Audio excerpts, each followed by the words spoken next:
أعوذ بالله من الشيطان الرجيم بسم الله الرحمن الرحيم رب اشرح لي صدري ويسر لي أمري واحلل عقدة من لساني يفقه قولي ربي زدني علما آمین یا رب العالمین۔ السلام علیکم ورحمۃ اللہ وبرکاتہ۔ اسٹوڈنٹس، ہم نے نبی اکرم صلی اللہ علیہ وآلہ وسلم کی حیات مبارکہ پر اپنا ٹاپک شروع کیا تھا، اور اس کے جو دو کلاسز ہیں وہ ہماری کمپلیٹ ہو چکی ہیں۔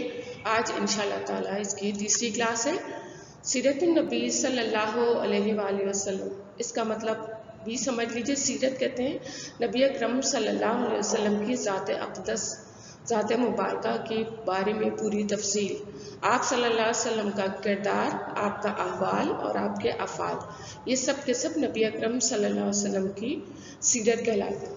ٹھیک ہے، تو جہاں اللہ تعالیٰ نے نبی اکرم صلی اللہ علیہ وآلہ وسلم کو اپنا آخری نبی اور رسول بنا کر بھیجا اور ہماری ہدایت کے لیے رول ماڈل بنایا، تو اب اس ذات اقدس کے بارے میں، وہ ذات مبارکہ جو ہمارے لیے بہت اہم ہے، ان کی حالات زندگی کے بارے میں اور آپ صلی اللہ علیہ وسلم کے جتنے بھی احوال ہیں ان سب کے بارے میں ہمیں علم حاصل کرنا بہت ضروری ہے۔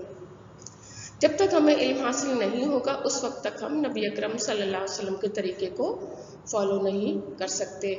چلیے ہم آغاز کرتے ہیں درود ابراہیم سے۔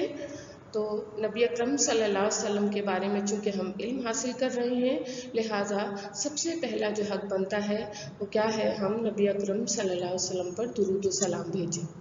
چلیے پڑھتے ہیں، اللہم صلی علی محمد وعلی آل محمد کما صلیت علی ابراہیم وعلی آل ابراہیم انک حمید مجید، اللہم بارک علی محمد وعلی آل محمد کما بارکت علی ابراہیم وعلی آل ابراہیم انک حمید مجید۔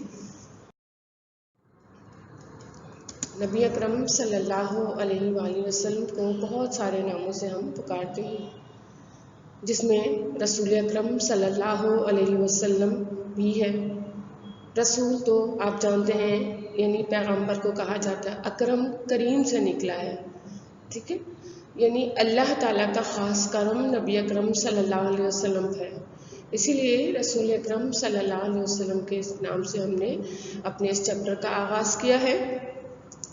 یہ نبی اکرم صلی اللہ علیہ وسلم کی مکی زندگی پر مبنی آپ کا موضوع ہے، اس پر ہم انشاءاللہ بات کرتے ہیں۔ رسول اکرم صلی اللہ علیہ وسلم نے مکے میں جو اپنی زندگی کے سال گزارے وہ 13 سال تھے نبوت کے بعد، ٹھیک ہے۔ 40 سال تو آپ کی پیدائش سے جوانی تک کے تھے، نبی بننے کے بعد جو آپ نے عرصہ گزارا وہ 13 سال کا عرصہ۔ پھر اللہ تعالیٰ نے آپ کو نبی بنایا اور نبوت کا آغاز ہوا وحی کے ذریعے، ٹھیک ہے۔ قرآن پاک کے نزول سے نبوت کا آغاز ہوا اور آپ صلی اللہ علیہ وسلم پر وحی وقتاً فوقتاً نازل ہوتی رہی، آپ وحی کی روشنی میں لوگوں کو اللہ کا پیغام پہنچاتے رہے۔ جب اتنی بھاری ذمہ داری اللہ تعالیٰ نے نبی اکرم صلی اللہ علیہ وسلم پر ڈالی تو اس بھاری ذمہ داری کا بوجھ اٹھانا کوئی اتنا آسان نہیں تھا، آپ کو بہت ساری مشکلات کا سامنا کرنا پڑا۔ یہ مشکلات کا سامنا مختلف انداز سے تھا۔ سب سے پہلے کیا تھا، مشرکین کا رد عمل۔ مشرک کون تھے؟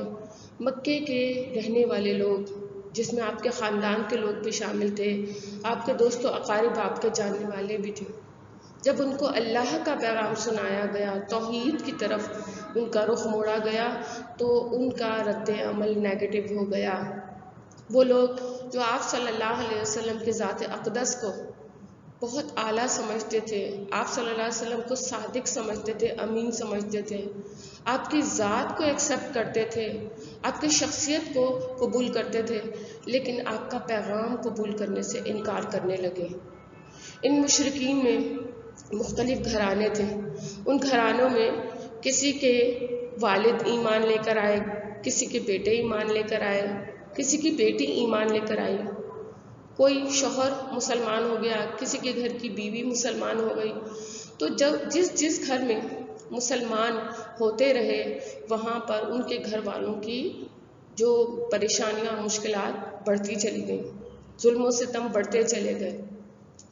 اور اس عمل کو روکنے کے لیے، یعنی اللہ کے پیغام کو روکنے کے لیے نبی اکرم صلی اللہ علیہ وسلم پر مختلف قسم کے حالات آئے۔ آپ کو طرح طرح کی اذیتیں دی جاتی تھیں، اور جو آپ پر ایمان لے کر آتا تھا ان کو بہت ساری مشکلات کا سامنا کرنا پڑتا تھا، اور مسلسل قریش کی مخالفت کی وجہ سے مسلمان بہت پریشان تھے۔ مسلمان کھل کر عبادات بھی نہیں کر سکتے تھے، اپنی زندگی بھی نہیں جی سکتے تھے۔ ہر طرح سے مشرکین نے ان کے راستے کو، ان کی زندگی کو تنگ کر دیا تھا، اذیت دے دے کر پریشان کر دیا تھا، ظلم و ستم حد سے زیادہ بڑھ گئے تھے، اور ان کی کوشش یہی ہوتی تھی کہ کسی طرح یہ اسلام پروموٹ ہونے سے رک جائے۔ انہوں نے طرح طرح کی ایذا رسانیاں دی، محاذ آرائیاں کی۔ ایک شخص تھا نضر بن حارث، اس نے کئی لونڈیاں پالی ہوئی تھی۔ جب وہ دیکھتا تھا کہ کوئی شخص مسلمان ہوا ہے تو وہ اس شخص کے اوپر، یعنی اس مسلمان شخص کے اوپر اپنی ایک لونڈی مسلط کر دیتا تھا۔ وہ اس کو کھلاتی پلاتی تھی اور اس کو گانے سناتی تھی تاکہ اسلام کی طرف سے اس کی رغبت ختم ہو جائے۔ آپ دیکھیں انہوں نے مختلف انداز اختیار کیے، ظلم و ستم کے راستوں کو بھی انہوں نے اختیار کیا۔ صحابہ کرام جہاں کہیں بھی ان کو مل جاتے وہ ان کو پکڑ لیتے تھے اور طرح طرح کے ان کے اوپر ظلم کیا کرتے تھے۔ یہ ظلم و ستم کی جو داستان ہے یہ تاریخ بھری پڑی ہے اس سے، لیکن آج ہم کس پوزیشن میں ہیں؟ ہم نے یہ دیکھنا ہے کہ آج ہمیں اسلام کس صورت میں ملا ہے۔ ہمیں مسلمان ہونے کے لیے کوئی پریشانی اٹھانی نہیں پڑی، ہم مسلمان گھرانے میں پیدا ہوئے ہیں، ہماری گودوں میں اسلام موجود ہے۔ قدردانی تو ان کو ہوتی ہے جو مشکل سے اسلام کو حاصل کرتے ہیں، جب اسلام کو قبول کرتے ہیں انہیں طرح طرح کے مخالفتیں اٹھانی پڑتی ہیں۔ آج اللہ تعالیٰ نے ہمیں یہ آسانیاں دی ہوئی ہیں تو ہمیں بھی اس سے بھرپور فائدہ اٹھانا چاہیے، اسلام پر عمل کرنا چاہیے، نہ کہ یہ ہم ناقدری کریں۔ اگر ہم ناقدری کریں گے تو پھر اللہ کی طرف سے ہم پر عذاب نازل ہونے کی صورتیں بن سکتی ہیں۔ پھر دیکھیں یہ جو قریش مکہ کے لوگ تھے، انہوں نے نبی اکرم صلی اللہ علیہ وسلم کے قتل کی سازش شروع کر دی۔ پہلے تو تکلیفیں اور پریشانیاں دیتے رہے، اور اس کے بعد منصوبے بنانے لگے کہ اگر یہ دین نہیں ختم ہوگا تو ہم اس دین کو پھیلانے والے کو ہی ختم کر دیں گے، جیسا کہ پچھلی امت کے لوگوں نے کیا تھا، نبیوں کو قتل کیا تھا۔ تو اب یہ قوم بھی رسول اکرم صلی اللہ علیہ وسلم کی جان کی دشمن بن گئی، اور انہوں نے ایک خاص طریقہ پہلے اختیار کیا تاکہ اس کے ذریعے ان کو زد و کوب کیا جا سکے۔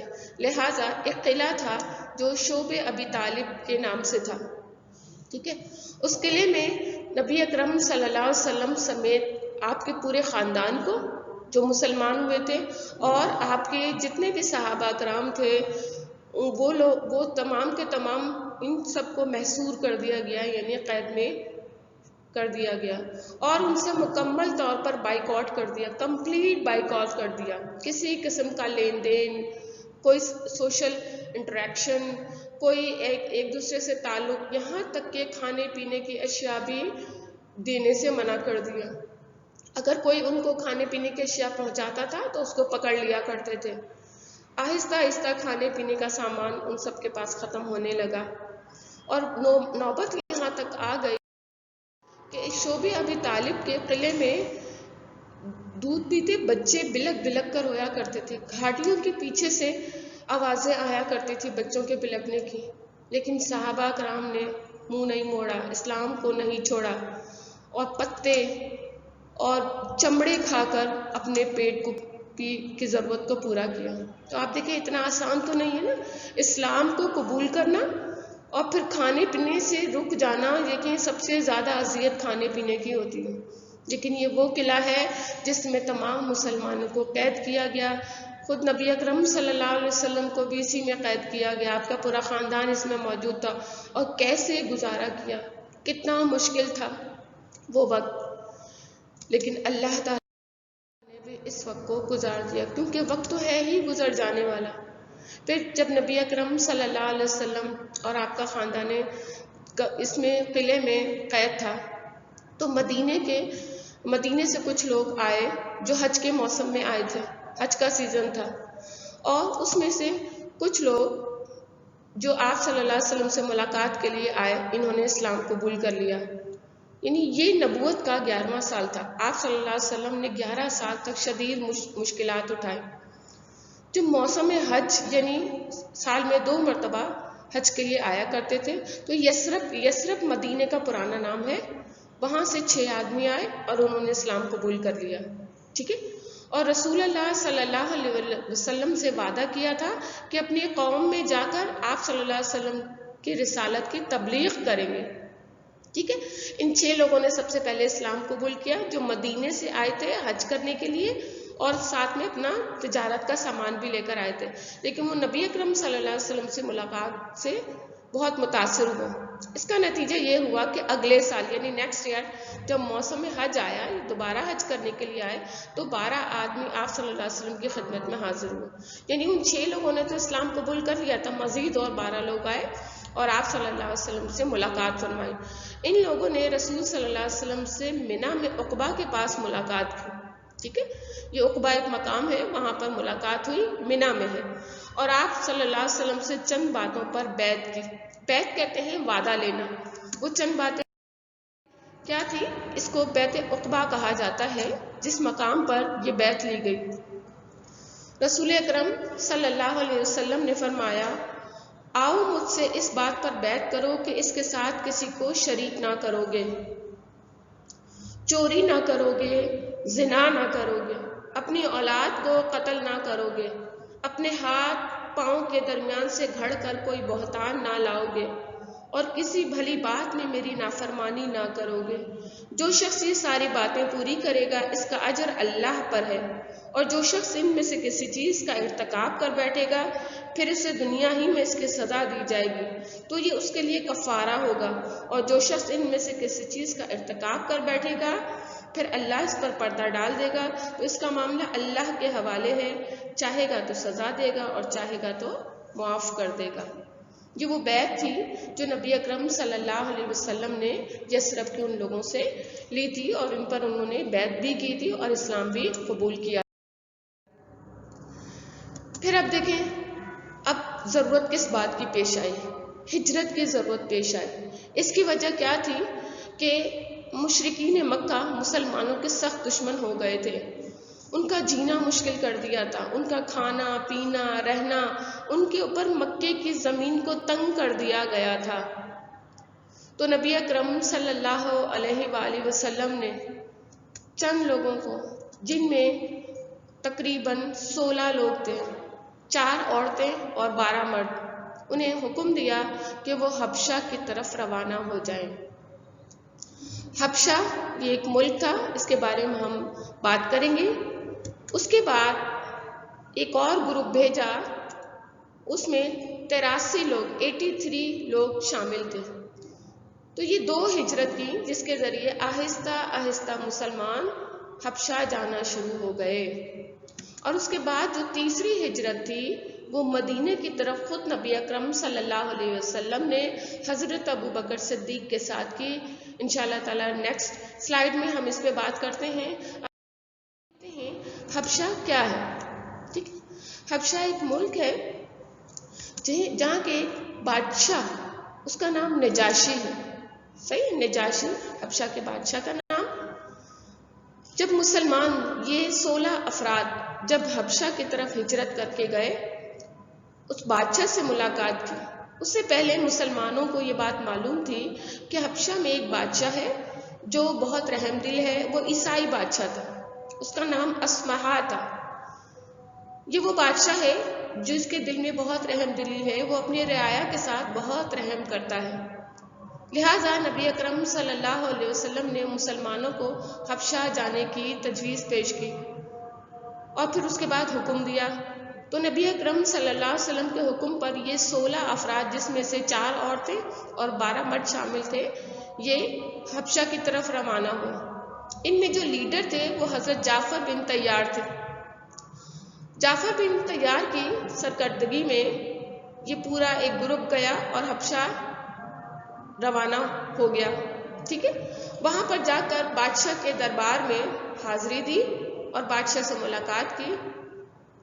بادشاہ کے سامنے حضرت جعفر طیار نے سورہ مریم کی کچھ آیات سنائی، ٹھیک ہے، جس کو سننے کے بعد بادشاہ کے آنکھوں سے آنسو بہہ پڑے، کیونکہ وہ ایک عیسائی بادشاہ تھا اور حضرت مریم علیہ السلام پر ان کا بہت عقیدہ تھا۔ وہ حضرت مریم علیہ السلام کو بہت مقدس ذات مانا کرتے تھے۔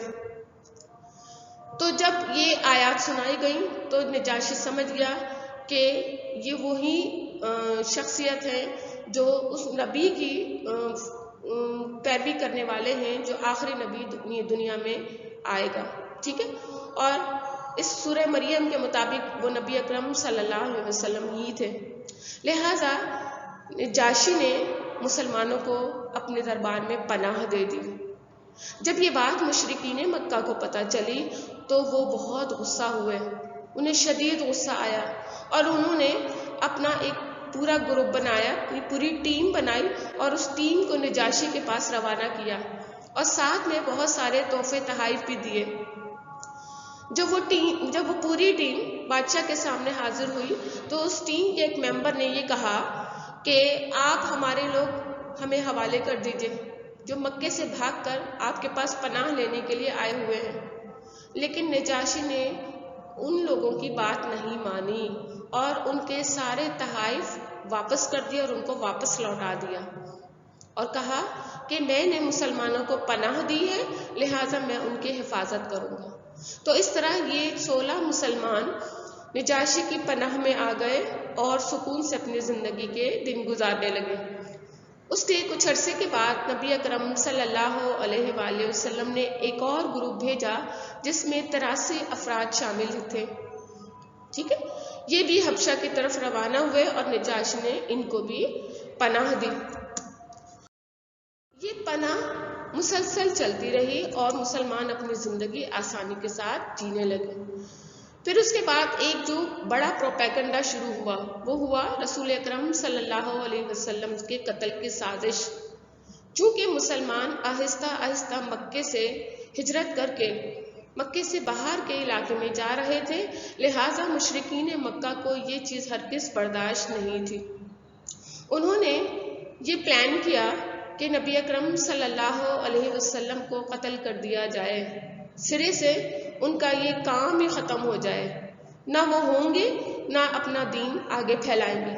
لہٰذا ایک ٹیم بنی اور انہوں نے نبی اکرم صلی اللہ علیہ وسلم کے قتل کی سازش کا پورا پلان تیار کیا۔ یہ پلان کیا تھا کہ آپ صلی اللہ علیہ وسلم کے حجرے کے باہر، آپ دیکھیں یہ آپ کو تصویر میں نظر آ رہے، یہ کچے مکانات اس وقت ہوا کرتے تھے۔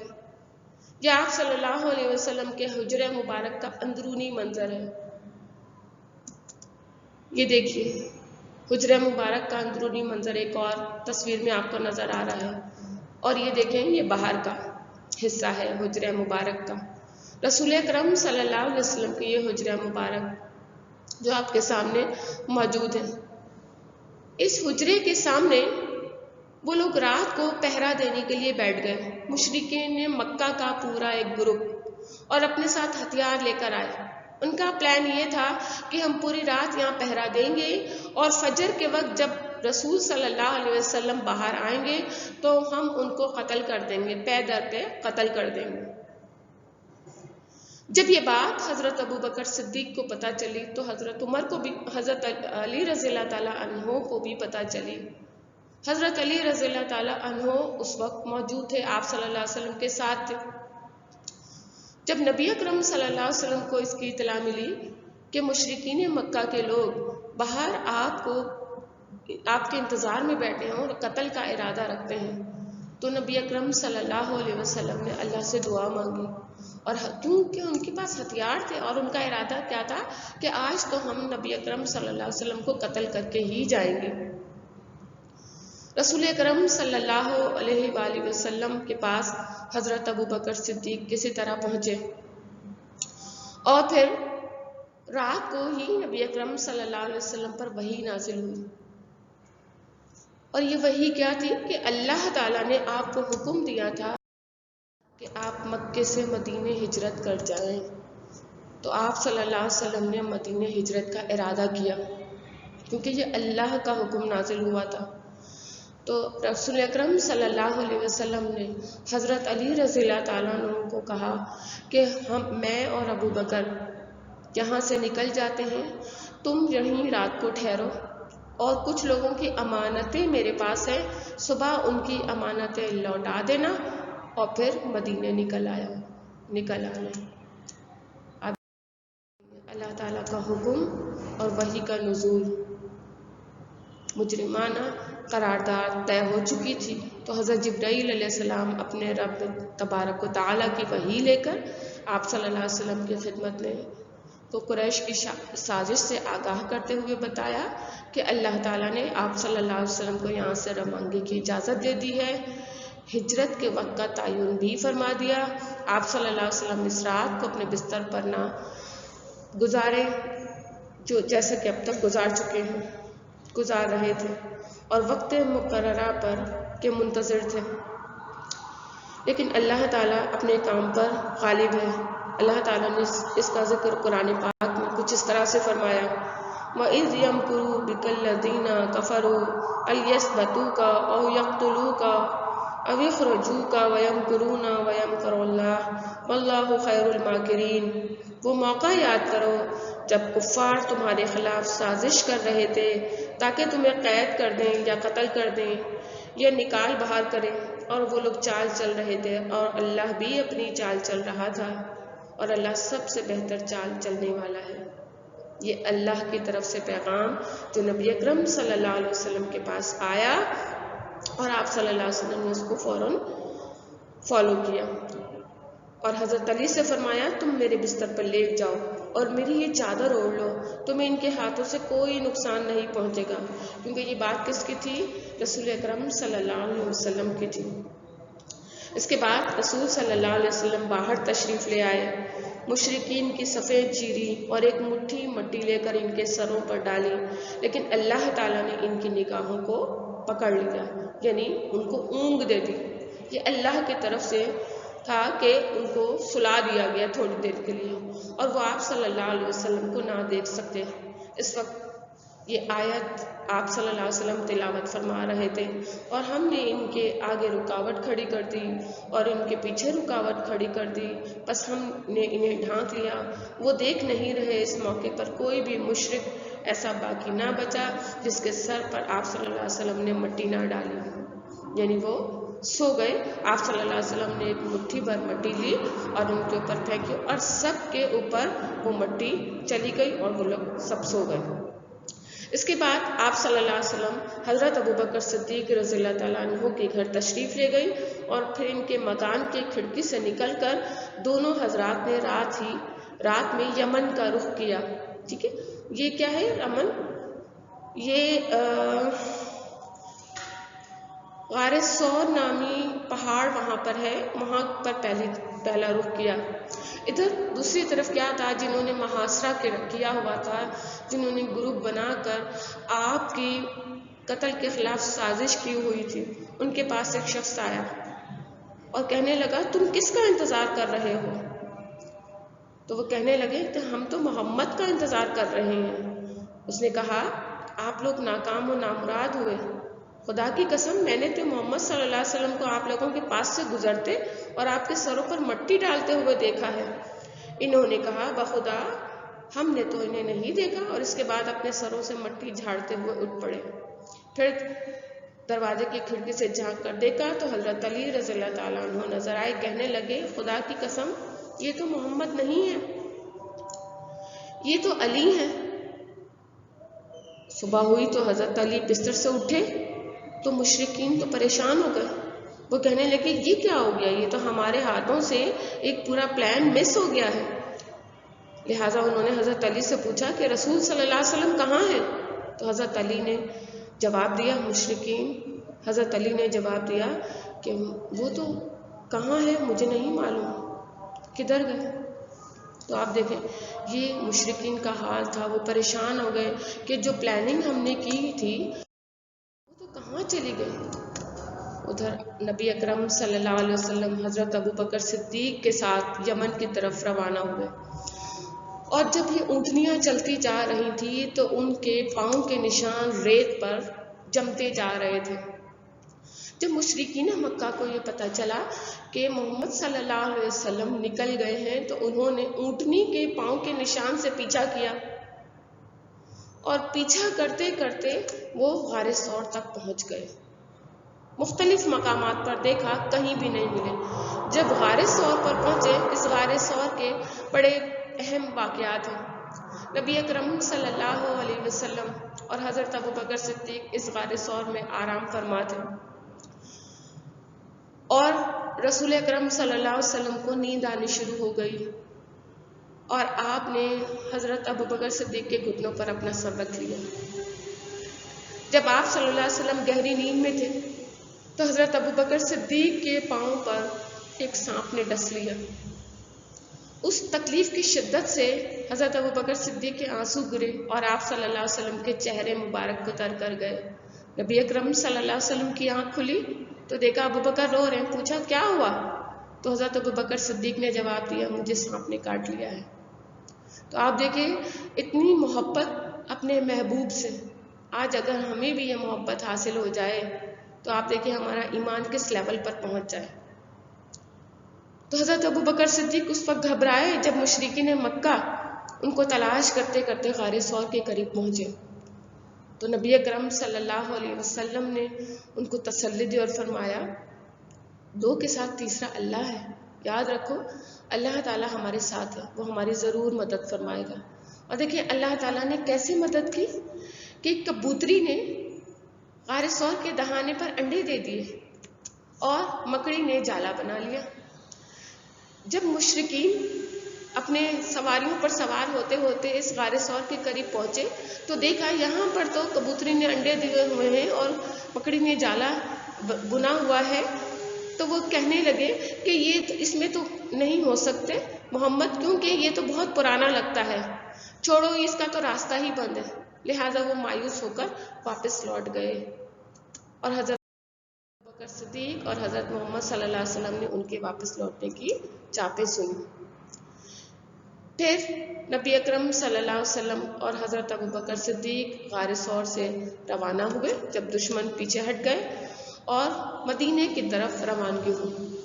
مدینے سے 2 میل پہلے ایک قبا نام کی بستی ہے، ٹھیک ہے، یہ دیکھیں کچے مکانوں کی بستی، قبا نام کی بستی ہے۔ یہاں پر آپ دونوں شخصیات رکیں اور یہاں کے لوگوں سے ملاقات کی۔ یہاں کے لوگ بہت نرم دل تھے، اور دیکھیں اسلام تو چونکہ یہاں پہنچ چکا تھا، بہت سے لوگ مسلمان ہو چکے تھے، کیونکہ وہ لوگ جنہوں نے نبی اکرم صلی اللہ علیہ وسلم سے عقبہ کے مقام پر بیعت کی تھی، انہوں نے اشاعت اسلام کا کام اس بستی میں بھی شروع کر دیا تھا۔ لہٰذا یہاں پر نبی اکرم صلی اللہ علیہ وسلم ٹھہرے اور پھر یہاں پر ایک مسجد قائم کی، جس مسجد کا نام مسجد القبا ہے۔ یہ اسلام کی سب سے پہلی مسجد ہے۔ مکے میں کوئی مسجد مسلمانوں کی عبادت کے لیے نہیں بنائی گئی تھی، کیونکہ مشرکین مکہ مسلمانوں کے اتنے سخت دشمن تھے کہ وہ کسی صورت مسجد کو برداشت نہیں کر سکتے تھے۔ لہٰذا مسلمان جب نماز پڑھتے تھے، صحابہ کرام نبی اکرم صلی اللہ علیہ وسلم جب نماز پڑھا کرتے تھے تو یا تو اپنے گھروں میں پڑھتے تھے یا مویشی خانوں میں پڑھا کرتے تھے، باقاعدہ کوئی مسجد نہیں بنائی گئی تھی۔ اب مسجد قباء جو پہلی مسجد بنی، یہی اسلام کی پہلی مسجد ہے۔ دیکھیے یہ مسجد قباء کا دن کا منظر، اور یہ اتنی خوبصورت مسجد جس کا رات کا منظر آپ کے سامنے ہے، ٹھیک ہے۔ چلیے آگے چلتے ہیں اپنے اگلے ٹاپک کی طرف۔ پھر نبی اکرم صلی اللہ علیہ وسلم نے مدینے ہجرت فرمائی۔ آپ صلی اللہ علیہ وسلم کی یہ جو ہجرت ہے یہ بہت اہم ہے۔ آپ صلی اللہ علیہ وسلم مسجد قباء میں اپنی نماز ادا کرنے کے بعد ارادہ کیا کہ مدینے کی طرف ہجرت کریں۔